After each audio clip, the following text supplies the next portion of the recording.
नमस्कार साथियों। अ, ऐसा क्यों होता है कि कुछ लोग हमेशा सैड रहते हैं, एक नेगेटिव मूड में रहते हैं और कुछ लोग हमेशा हैप्पी रहते हैं। ऐसा क्यों होता है कि कुछ लोग हमेशा जॉयस रहते हैं, प्रॉस्परस रहते हैं और कुछ लोग हमेशा मिजरेबल रहते हैं, पुअर रहते हैं। ऐसा क्यों होता है कि कुछ लोग हमेशा एक नेगेटिव स्टेट ऑफ माइंड में रहते हैं, हर चीज़ में उन्हें नेगेटिविटी दिखती है, जबकि कुछ लोग हमेशा एक पॉजिटिव माइंड में रहते हैं, उन्हें हमेशा पॉजिटिविटी दिखती है। क्यों ऐसा होता है कि कुछ लोग अपने जीवन में इनक्योरेबल डिजीज़ जैसे कैंसर जैसी बीमारी से भी उभर के आ जाते हैं और रिकवर कर लेते हैं, और कुछ लोग जीवन भर एक छोटी छोटी बीमारी से नहीं लड़ पाते हैं और उससे अपने आप को क्योर नहीं कर पाते हैं, जीवन भर उस बीमारी से जूझते रहते हैं। डिप्रेशन, ओबेसिटी, कोल्ड, कफ, छोटी छोटी चीज़ों को they can not care themselves. क्यों ऐसा होता है? कुछ लोग किसी चीज़ को सोचते हैं, कोई जीवन में ऑब्जेक्टिव सेट करते हैं, गोल सेट करते हैं, उसको अचीव करते हैं, और कुछ लोग जीवन भर प्रोग्राम्स बनाते रहते हैं परंतु उस पर कोई एक्शन नहीं ले पाते हैं, उस पर कोई डिसीजन नहीं ले पाते हैं, उन चीज़ों को हमेशा प्रोक्रेस्टिनेट करते रहते हैं, उनको हमेशा बाद के लिए टालते रहते हैं। क्यों ऐसा होता है कि कुछ लोग हमेशा एक फेयरफुल लाइफ जीते हैं, हमेशा उनको एंग्जाइटी रहती है, उनको डिप्रेशन रहता है, और कुछ लोग हमेशा एक कॉन्फिडेंस की स्टेट में रहते हैं, हमेशा एक एंथुसिज्म की स्टेट में रहते हैं, हमेशा एक गुड और चीयरफुल मूड में रहते हैं। दोनों ही व्यक्तियों के पास जो हमारा शरीर है वो एक जैसा मिला है,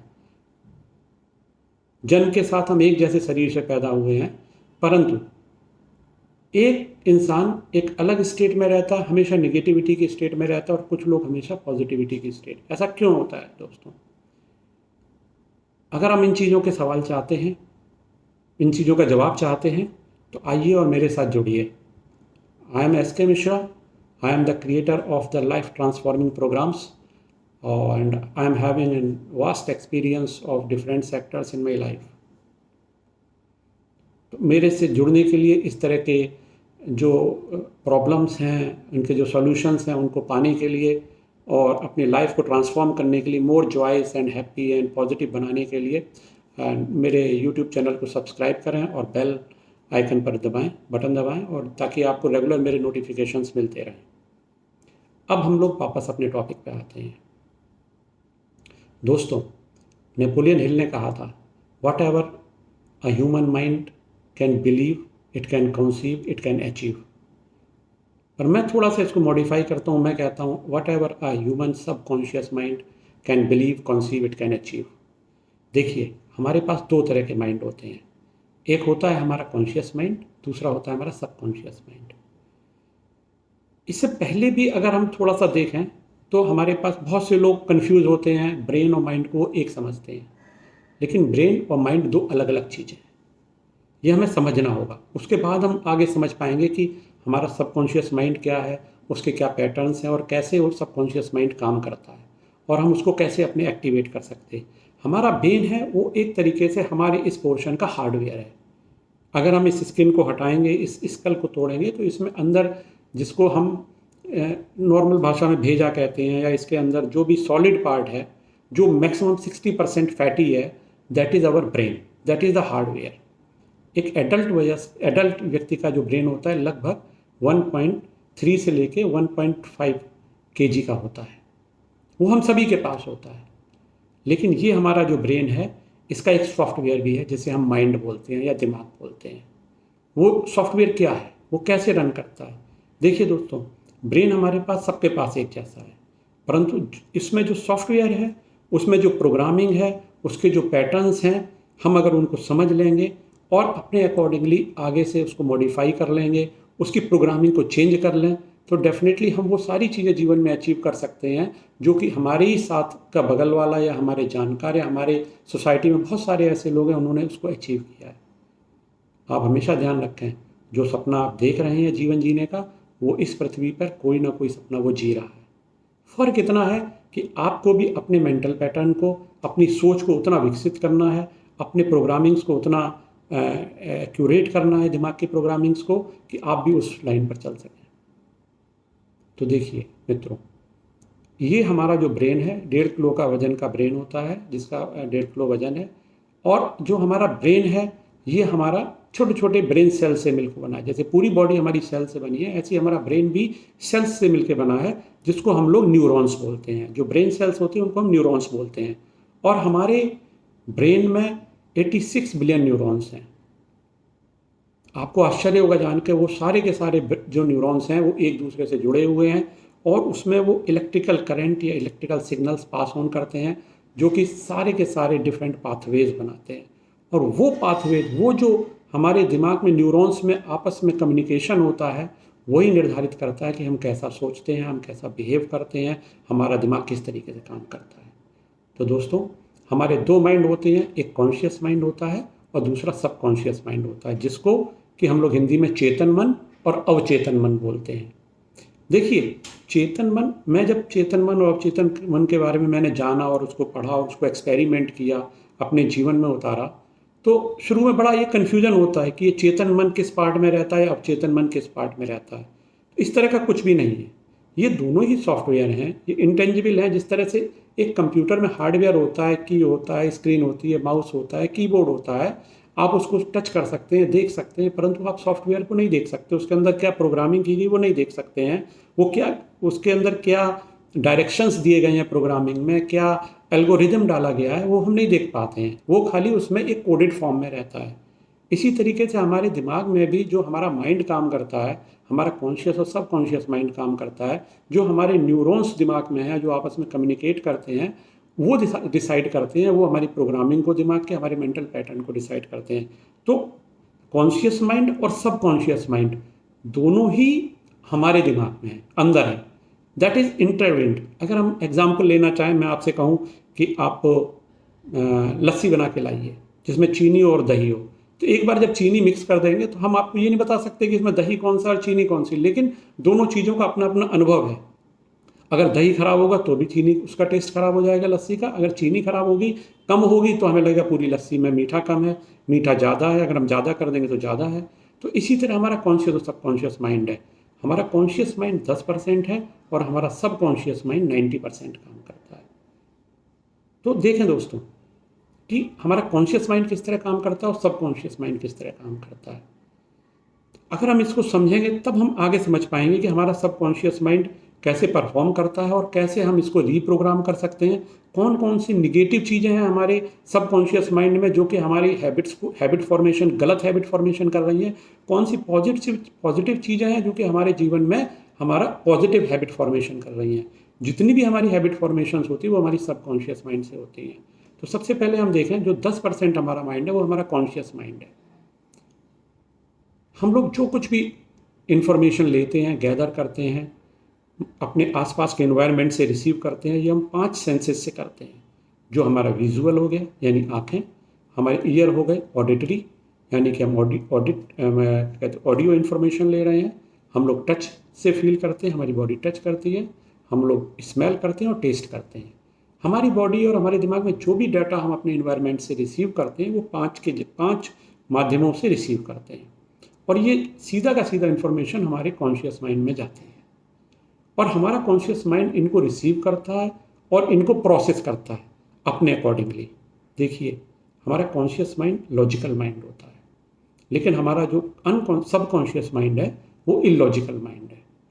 सबकॉन्शियस माइंड वही मानता है, वही करता है जो कि हमारा कॉन्शियस माइंड उसको कहता है, उसको याद दिलाता है।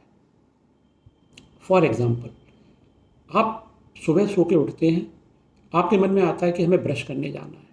आपसे कोई नहीं कह रहा है, लेकिन आपके सबकॉन्शियस माइंड में वो सालों साल से फीड है कि हाँ भाई, सुबह उठ के ब्रश करने जाना है।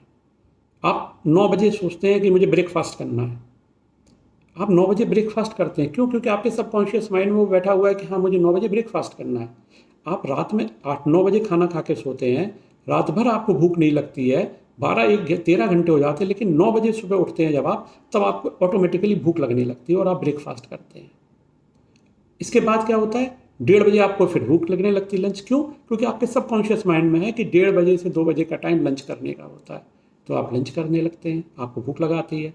लेकिन आपको रात में भूख नहीं लगती आप जब 9 बजे सोते हैं और सुबह के 9 बजे तक आप कुछ नहीं खाते हैं। क्यों? क्योंकि आपके सबकॉन्शियस माइंड में वो फीड है कि हाँ भाई, रात सोने के लिए होती है, सुबह जागने के लिए होता है, मॉर्निंग ब्रेकफास्ट के लिए होता है, दोपहर में लंच किया जाता है, रात में डिनर किया जाता है। हमारे जीवन की जितनी एक्टिविटीज़ है वो सारी की सारी सब, हम लोग सांस लेते हैं तो हमारा सबकॉन्शियस माइंड उसको एक्टिवेट करता है। हमारा सबकॉन्शियस माइंड हमारी जितनी भी बॉडी की एक्टिविटीज़ हैं उसको मैक्सिमम रेगुलेट करता है।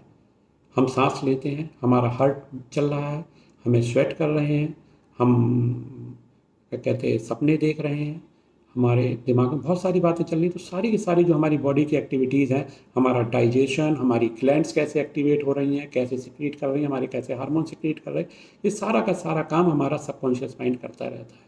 आप याद रखें, हमारा कॉन्शियस माइंड सिर्फ तभी वर्क करता है कि जब हम जाग रहे होते हैं, परंतु हमारा सबकॉन्शियस माइंड पूरे के पूरे 24 घंटे लगातार काम पे लगा रहता है, लगातार काम पे लगा रहता है, लगातार काम पे लगा रहता है। इसीलिए हम हमेशा कहते हैं, हमने सुनने में आया है कि अगर हमें कोई सफलता पानी है, कोई अचीवमेंट हासिल करना है, किसी ऑब्जेक्टिव को करना है, तो उसको अपने सबकॉन्शियस माइंड में फीड कर लीजिए। अगर आपके अवचेतन मन में वो चीज़ समाहित हो गई, आ गई, फीड हो गई, तो डेफिनेटली आप उसको पा लेंगे। आप अगर लॉ ऑफ अट्रैक्शन की भी बात करेंगे तो लॉ ऑफ अट्रैक्शन भी यही कहता है कि कोई भी चीज़ आपको पानी है तो उसको बार बार रिपीटिशन करिए, रिपीटिशन करिए, रिपीटिशन करिए, you will get it. Why? Because you feed all those things in your subconscious mind. और आपका जैसा सबकॉन्शियस माइंड में फीड हो जाता है, आपके न्यूरॉन्स जो दिमाग के हैं वो वैसे ही काम करने लगते हैं, वो वैसे ही आपकी बॉडी को सिग्नल्स प्रदान करने लगते हैं और आपकी बॉडी को मूव कराने के लिए जो एक्शन पोटेंशियल चाहिए होता है वो प्रदान करते हैं और आपकी बॉडी उस कार्य को करने के लिए बढ़ती है। तो दोस्तों, अगर बहुत ज़रूरी है कि अगर आपको अपने जीवन में कोई सफलता पानी है, अगर आपको कोई भी अचीवमेंट हासिल करने हैं, आपको कोई भी गोल बनाना है, आपको कोई भी अच्छी हैबिट्स का फॉर्मेशन करना है और आपको कोई भी बुरी हैबिट को छोड़ना है, तो डेफिनेटली आपको अपने वो सारी चीज़ें सबकॉन्शियस माइंड के थ्रू कर सकते हैं। ज़रूरत सिर्फ इस बात की है कि हम ये जानें, हम ये समझें कि हमारा सबकॉन्शियस माइंड किस तरह काम करता है। आपको शायद विश्वास नहीं होगा, पुराने ज़माने में और आज भी बहुत सारे ऐसे हायर रीचेज ऑफ हिमालयाज़ पर जो सेंट्स हैं, वो लोग सेल्फ हीलिंग करते हैं। आप अपनी बहुत सारी बीमारियों को अपने सबकॉन्शियस माइंड को एक्टिवेट करके अपनी बीमारियों को हील कर सकते हैं। आप कोई नया गोल बना सकते हैं, आप उस गोल पर टारगेट बना सकते हैं कि हाँ, इस तारीख तक मुझे ये करना है, और आप उसको अचीव कर सकते हैं। आप कोई भी ऑब्जेक्टिव सेट कर सकते हैं। आपके रिलेशनशिप्स में आप इसका इस्तेमाल करके अपने सबकॉन्शियस माइंड को एक्टिवेट करके आप बहुत बड़ी से बड़े प्रॉब्लम से बाहर आ सकते हैं। ज़रूरत सिर्फ इस बात की है कि हम अपने सबकॉन्शियस माइंड को समझें और कॉन्शियस माइंड को समझें। मैं आपको एक छोटा सा एग्जांपल दे रहा हूँ। आप ये समझ लें, एक बहुत बड़ा घर है जिसमें बाहर दरवाजे पर एक प्रहरी है और पहरेदार है। और क्या होता है, उसके बहुत अंदर जा कर के घर में घर का मालिक रहता है। वो आता है दरवाजे पे घर के और बहुत सारा शोर और ऊधम मचाता है, चीख करता है, बंदूक सब कुछ करता है, उत्पात मचाता है, और फिर वो अपने घर में अंदर चला जाता है। लेकिन जो बाहर से आदमी आ रहा है, वो उस जो गार्ड सामने बैठा हुआ है, जो गार्ड है, जो हमारा कॉन्शियस माइंड है, उससे झगड़ता है, उसको बोलता है कि तुमने क्यों बदतमीजी की, तुमने क्यों गलती की, क्यों ऊधम मचा रहे हो, क्यों कोलाहल है, क्यों अप्रोर क्रिएट कर रहे हो, और उससे लड़के चला जाता है। और वो अंदर जो असली जो हमारे जो उत्पात मचा रहा है गेट पे आकर के, वो तो अंदर जो मालिक है उस घर का वो है, जो आता है आपको उत्पात मचाता है, चलाता है, वो हमारा सबकॉन्शियस माइंड है। अगर जब तक उसको हम कंट्रोल नहीं करेंगे, उस मकान मालिक को कंट्रोल नहीं करेंगे, तब तक हम क्या कहते उस वहाँ की शांति व्यवस्था को कायम नहीं कर पाएंगे, चीज़ों को पीसफुल नहीं रख पाएंगे। तो आप यही समझें, हमारा जो पूरा घर है उसके बाहर जो गार्ड बैठा है वो हमारा कॉन्शियस माइंड है, अंदर जो उसका मालिक बैठा है कहीं अंदर घर में जाके, बड़े घर में, और जो गेट पे आके उत्पात मचाता है या शांति रखता है या पूरे घर का संचालन करता है, घर में कैसे काम होता है, वो हमारा सबकॉन्शियस माइंड है। हमारा जो कॉन्शियस माइंड है प्रहरी, वो बाहर होती हुई चीज़ों को देख रहा है, लेकिन वो कुछ कर नहीं सकता। वो सिर्फ लॉजिकल लगा रहा है, लॉजिक लगा रहा है। वो चीज़ों का साक्षी है, वो देखता है। हम जो भी डाटा देखते हैं अपने इन्वायरमेंट से, जो भी डाटा रिसीव करते हैं, जो भी डाटा प्रोसेस करते हैं, लॉजिक लगाते हैं, वो सब काम हमारा कॉन्शियस माइंड करता है। परंतु जो बाकी का बचा 90% माइंड है, वो हमारा सबकॉन्शियस माइंड करता है। आप एक एग्जाम्पल से इसको मैं आपको बताना चाहूँगा। आप कार चलाना सीखते हैं। जब आप सबसे पहले कार चलाना सीखते हैं तो आप आंखों से कार को देखते हैं, स्टीयरिंग को देखते हैं, आपका लॉजिकल माइंड एक्टिवेट होता है, बताता है कि गियर यहाँ पर है, एक्सीलेटर यहाँ पर है, आपकी क्लिच यहाँ पर है। जब आप क्लिच को आगे छोड़ेंगे और एक्सीलेटर देंगे तो गाड़ी आगे बढ़ेगी। आप गाड़ी को चलाते हैं, you are totally concentrated on the road, on the traffic on which you are driving to your car. अगर रास्ते में कोई भी गड्ढे आते हैं तो आप उसको देख करके बचाते हैं, संभालते हैं और फिर गाड़ी को आगे चलाते ले जाते हैं। अगर उस समय कोई आपका फ़ोन आ जाएगा तो आप उस फ़ोन को अटेंड नहीं करेंगे। क्यों? क्योंकि आपका कंसंट्रेशन आप गाड़ी चलाने पर सीख रहे हैं। आपका दिमाग, आपका लॉजिक कह रहा है कि मैंने अभी अभी गाड़ी चलाना शुरू किया है और मुझे गाड़ी बड़ा ध्यान से चलाना है और कहीं इसमें टक्कर ना हो जाए किसी रोड पर चलने वाले ट्रैफिक वाले से, किसी गड्ढे में ना मेरी गाड़ी गिर जाए, कहीं मेरा एक्सीडेंट ना हो जाए। लेकिन यही जिस गाड़ी को आप चलाते चलाते एक समय गुजर जाता है, आप उसमें मास्टर हो जाते हैं, धीरे धीरे वो सारी की सारी ड्राइविंग स्किल्स क्या होती हैं, वो आपके लॉजिकल और कॉन्शियस माइंड से डायरेक्शंस जो मिलते हैं वो आपके सबकॉन्शियस माइंड में फीड हो जाती हैं। उसके बाद जब आप 1 साल या 6 महीने या जब आप एक्सपर्टाइज हासिल कर लेते गाड़ी चलाने में, तो क्या होता है, आप जब गाड़ी चला रहे हैं तो आप ध्यान भी नहीं देते कहाँ पर गड्ढा है। जब गड्ढा आता है तो ऑटोमेटिकली आप गाड़ी को क्रॉस कर लेते हैं, सामने से गाड़ियाँ आती हैं उनको बचा लेते हैं। और तो और अगर कोई फ़ोन भी आ जाता है तो आप गाड़ी चलाते रहते हैं और फ़ोन पर बात करते रहते हैं। क्यों? क्योंकि ये सारी की सारी आपके सबकॉन्शियस माइंड में चीज़ें फीड हो जाती हैं और आपका सबकॉन्शियस माइंड उसको as it is driving skills को ले लेता है और आप उस गाड़ी को चलाते रहते हैं। यहाँ तक कि ये कॉन्शियस और सबकॉन्शियस माइंड, हालांकि जो हमारे एनिमल स्पेसीज हैं या जानवर हैं उनमें कॉन्शियस माइंड कम होता है, उनका भी सब बहुत सारी चीज़ें उनके सबकॉन्शियस माइंड से होती हैं। आपको मैं बता दूं, अगर आप एक कोई हाथी का बच्चा लेके आते हैं, आपने कहीं देखा हो, और उसको आप एक छोटी सी चेन से बांध देते हैं तो वो बच्चा उस चेन को नहीं तोड़ पाता है। क्यों नहीं तोड़ पाता है? क्योंकि वो छोटा है उस समय। लेकिन धीरे धीरे क्या होता है, वो उसी खूंटे और उसी चेन से बंधा रहता है और बच्चा बड़ा हो जाता है, 4 साल 5 साल में या 10 साल में वो फुल ग्रोन हाथी हो जाता है। लेकिन उसके सबकॉन्शियस माइंड में वो चीज़ बैठ जाती है कि हाँ, मैं इस चैन को नहीं तोड़ सकता हूँ। अगर मैं इस चैन को नहीं तोड़ सकता हूँ इसीलिए मैं यहाँ पर बंधा रहूँगा। हालांकि वो समय ऐसा होता है कि चैन तो छोड़िए, वो जो खूंटा बंधा हुआ है जिससे वो उसका पैर बंधा है, वो उस खूंटे को भी उखाड़ सकता है, परंतु उसके दिमाग में ऑटोमेटिकली वो चीज़ें बैठ गई हैं कि हाँ, मैं इस खूंटे से बंधा हुआ हूँ, इस चैन को मैं नहीं तोड़ सकता, और हाथी उसी से बंधा रहता है। अगर आप सर्कस में देखेंगे, एक छोटी सी स्टिक से कैसे जो रिंग मास्टर होता है वो पूरे शेर के झुंडों को नचाता रहता है। क्यों? क्योंकि शेर के दिमाग और सबकॉन्शियस माइंड में भी बैठा है कि ये जो रिंग है, ये जो छड़ी है, ये कुछ मार्वलस छड़ी है, ये बड़ा थ्रेट है, और अगर मैं इससे भिड़ूंगा तो डेफिनेटली मैं मात खाऊंगा, मुझे चोट लग सकती है, इसीलिए वो उससे नहीं आता है। तो दोस्तों, सबकॉन्शियस माइंड खाली इंसानों में ही नहीं, जानवरों में भी हमारे हर जगह काम करता है। ज़रूरत इस बात की है कि इस सबकॉन्शियस माइंड को हम कैसे अपने फेवर में, अपने पॉजिटिव कार्य के लिए, अपनी सफलताओं के लिए, अपने ऑब्जेक्टिव्स के लिए, अपने गोल्स के लिए हम एक्टिवेट करें कि ये हमारे हिसाब से हमारे गोल्स को अचीव करने में मदद करने लगे, हमारे जो गोल्स हैं उसको आगे बढ़ाने में मदद करने लगे। और यहाँ तक कि आप मेरा विश्वास मानिए, अगर आप इस चीज़ों को जानते हैं और आप ये जानते हैं कि अपने सबकॉन्शियस माइंड को कैसे एक्टिवेट किया जा सकता है, तो आप बड़ी से बड़ी बीमारी से भी अपने आप को हील कर सकते हैं, अपने आप को आप स्वस्थ रख सकते हैं, अपने गोल सेट कर सकते हैं, अपनी टारगेट्स को पा सकते हैं, अपने फ्यूचर को सिक्योर कर सकते हैं। सिर्फ इस बात की है दोस्तों ज़रूरत कि आप अपने सबकॉन्शियस माइंड को समझें, जानें, और वो किस स्टेट में है जानें, और उसको एक पॉजिटिव स्टेट में हम लोग कैसे ला सकते हैं। हम इस चीज़ पर अगर कंसंट्रेट करें और फोकस करें तो डेफिनेटली हम लोग आगे बहुत अच्छा कर सकते हैं। मेरा सिर्फ एक उद्देश्य यही है इस वीडियो को बनाने का कि आज हमारे इर्द गिर्द मैंने बहुत लोगों को देखा है, मेरा भी एक लगभग 20 ईयर्स का कॉरपोरेट और गवर्नमेंट सेक्टर का एक अनुभव रहा है। हमारे बहुत सारे इर्द गिर्द जो लोग हैं, हमारे मित्र हैं, हमारे जो कलीग्स हैं, हमारे नेबरहुड में हैं, हम कभी इस बात पर गंभीरता से विचार नहीं करते हैं कि हमारा जो भी कुछ है, हमारे व्यवहार है, हमारे आचार हैं, हमारे विचार हैं, हमारी वर्किंग है, हमारा एनर्जी लेवल है, वो सारा का सारा कहीं ना कहीं से तो डिसाइड होता है, कहीं ना कहीं से तो ऑपरेट होता है, और वो है हमारा सबकॉन्शियस माइंड। तो अगर हमें इस दिशा में प्रयास करने हैं तो डेफिनेटली हमें अपने सबकॉन्शियस माइंड को एक्टिवेट करना पड़ेगा। दोस्तों, अगर आप सबकॉन्शियस माइंड को कैसे एक्टिवेट किया जा सकता है, उसकी क्या क्या तकनीक हैं, उसकी टेक्निक्स क्या क्या हैं, कैसे बड़ी सिंपल टेक्निक्स को आप अपना करके अपने सबकॉन्शियस माइंड को एक्टिवेट कर सकते हैं, और अपने जो आपका आपको बहुत बार लगता होगा कि मुझ में पोटेंशियल है, मुझ में नॉलेज है, फिर भी मैं आगे नहीं बढ़ पा रहा हूँ, मैं कहीं पर स्टक हूँ, we are stuck at a certain pattern, And we have been fighting this for the long time, for the 10 years, 20 years. I have seen people, they have been fighting with this kind of element for the so many long years, and they have not even set their targets and the objectives. Procrastination जो है वो उनका एक pattern बन गया है, अब वो कहीं ना कहीं पर स्टक हो रखे हैं। तो अगर आपको उस जो स्टक है, आप जहाँ पर आपका दिमाग उससे बाहर निकलना है और कुछ अच्छा करना है, तो आप मेरे साथ जुड़िए। मेरे जो भी वीडियोस माइंड ब्रेन पावर से रिलेटेड हैं, माइंड पावर से रिलेटेड, मैं आपके साथ शेयर करता रहूँगा। उसको हमेशा जानने के लिए मेरा इस यूट्यूब चैनल को नीचे दिए गए सब्सक्राइब करें और बेल दबा करके उसका नोटिफिकेशन प्राप्त करते रहें। मैं अपने नेक्स्ट वीडियो में आपसे शेयर करूंगा कि कैसे हम how to activate your subconscious mind for the benefits of your self. Thank you, नमस्कार।